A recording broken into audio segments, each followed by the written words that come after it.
বাকি দিনটির মতন আজকেও ডিউটিতে চলে এলাম। সো হে গাইজ, আজকে হয়েছে আমার বার্থডে আর আমি এখন ডিউটিতে চলে আসি। সবাই কইতেছে আজকের কি প্ল্যান আছে, দাঁড়াও আগে ডিউটিটা করে লই। তো এখন আমি ডিউটির থেকে বাইরে ইয়া তারপরে আমি প্ল্যানিং কি ওইটাই দেখাইতেছি তোমরা।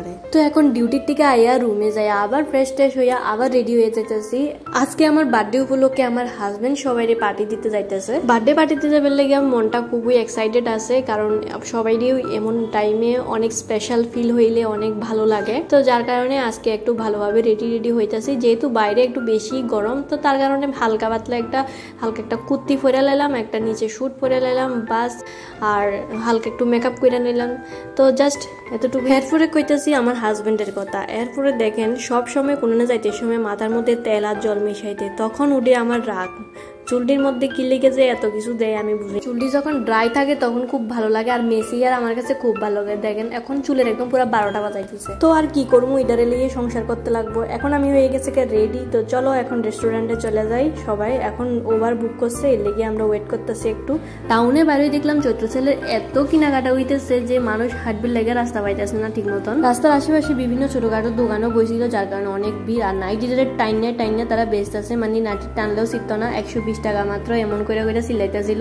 আর এদিকে আমরা কয়েকজন মাত্র চলে এলাম রেস্টুরেন্টের কাছে। আমরা গেছিলাম শেরওয়ালি বুঝে বার্থডে পার্টি করবার লাগে। তো আমরা কয়েকজন এখানে আইসি, আর বাকি জনের লাগে ওয়েট করতেছি কিনা দাঁড়াইয়া। তো দেখলাম আস্তে আস্তে কেরায় একজন দুইজন করে আইতাছিল। আমরা যারা আইসি আমরা রেস্টুরেন্টের ভিতরে গেলাম। তারপরে গিয়া কি অর্ডার দিব হ্যাঁ দেখতেছিল কি অর্ডার দেওয়া যায়। আর কিছুজন এখনো ট্রাফিকে ফেসে রয়েছে, এখনো ঠিক মতন টাইম মতন আইতে পারতেছিল না, একটু লেট হইয়া যাইতেছে। আজকে যে ব্লগটা ছিল এটা ছিল 9 এপ্রিলের আমার বার্থডে দিন, আর আমি আজকে আপলোড দিয়েছি এই ভিডিওটা। তো যার কারণে আমার সময়ের অভাবে এই ভিডিওটা আপলোড করতে করতে দেরি হয়ে গেছে। কিছু করার নাই, ডিউটি করতে করতে আর টাইমও পাই না ভয়েস ওভার করবে। চলো এবার সবাই চলে আসছে, সবাই লগে একটু ইন্ট্রোডিউস করে দিই। এখানে যে ব্ল্যাক শাড়ি দেখতে পাচ্ছেন উনি হচ্ছেন আমরা সবাই সিনিয়র সুপ্রিয়া দি, আর উনি হচ্ছেন পূজা, উনি হচ্ছেন গার্গী, উনি হচ্ছেন দুর্বা, ইনি হচ্ছেন প্রিয়াঙ্কা, আর উনি হচ্ছেন সাগরিকা। আর এদিকে আমার দেওরাজ যা। সবাই যার যার মতন ছবি তুলতেছিল, রিলস বানাইতেছিল। আর আমার সাইডে যে যারা বসে তারা লোক একটু ইন্ট্রোডিউস করে দিই।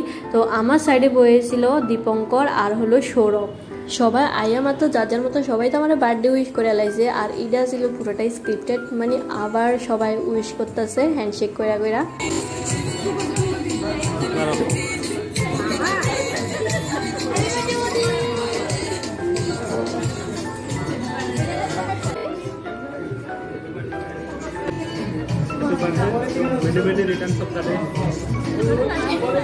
না খুব তাড়াতাড়ি আমরা একটা অন্নপ্রাশন খাইতে চাই। এখন আর শুভ কাজের দেরি নেই, এবার বার্থডে কেকটা কাটলামও। তো দেওরা যা আইতে সময় এই কেকটা আনছিল। তো আজকে আমি এই কেকটা কাটার সময় আমার লোক একটা স্ক্যাম হইয়া গেছে গা। এই যে বাজিটা দেখতে পাইতেছো, এই বাজিটারে অনেকক্ষণ দইরাই চেষ্টা করতেছিল আমার হাজব্যান্ড ধরাবার লেগে, কিন্তু এটা কোনো মতেই ধরতেছিল না। একটার পর একটা মেসেজ হলা শুধু খরচে করতেছিল, কিন্তু কোনো মতেই এই বাজিটার ফুটতেছিল না। তো লাস্ট পর্যন্ত আর কি করা যায়, একবার কো এসির লেগে ধরতেছিল না, একবার কো হয়তো বা এটার মধ্যে কোনো বারদে নাই। তবু আমার হাজব্যান্ড ট্রাই করতেছিল যে এটা কোনো মতে ধরাইতে পারে কিনা, কিন্তু লাস্ট পর্যন্ত ব্যর্থ হইয়া আমি বললাম যে যাক এটা লাগতো না, আমি কেকটা কাটা শুরু করে দিই।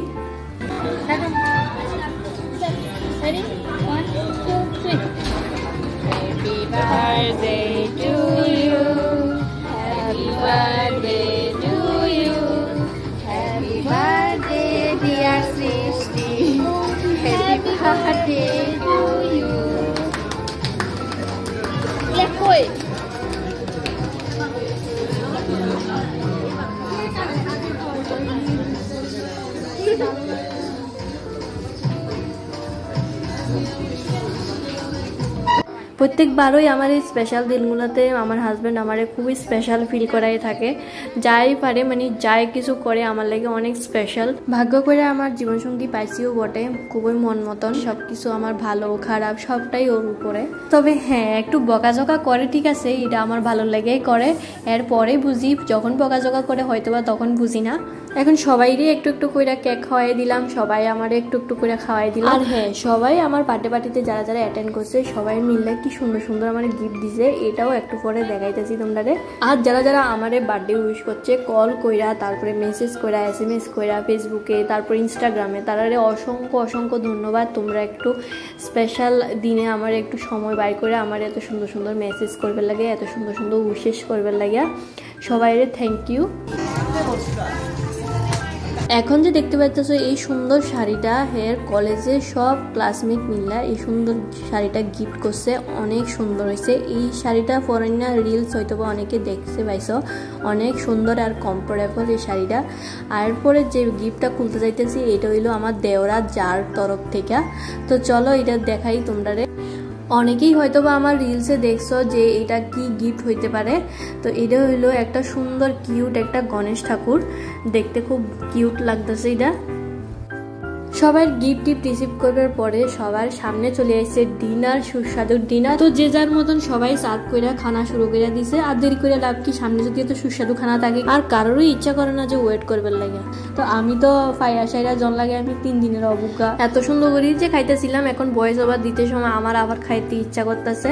তো এরপরে চলে আইলো সবার সামনে দম বিরিয়ানি হাফ প্লেট। সবার প্রথমে যখন আমার হাজবেন্ড বাটি থেকে প্লেটে বিরিয়ানি ঢালতেছিল তখন ওর পাতে পড়ছিল না লেগ পিস। তো আমার পাতে লেগ পিস দেখা কইতাছে তুমি যদি লেগ পিসটা পুরা না খাইতে পারো আমারে দিয়ে দিও, কারণ আমার হাজবেন্ড আমার লগে সংসার করতে করতে ফুল আমারে বুঝা গেছে, কারণ জানে আমি ফুল প্লেট খানা জীবনও খাইতে পারতাম না।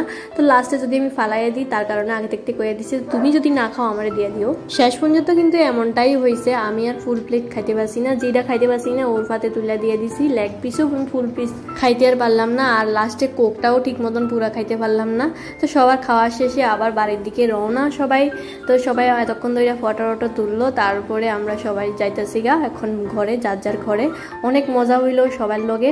তো আজকের ভিডিও এখানে শেষ করতে যাইতেছি, সবার লগে দেখা হইবে পরের ব্লগে। টাটা বাই বাই সবাই রে।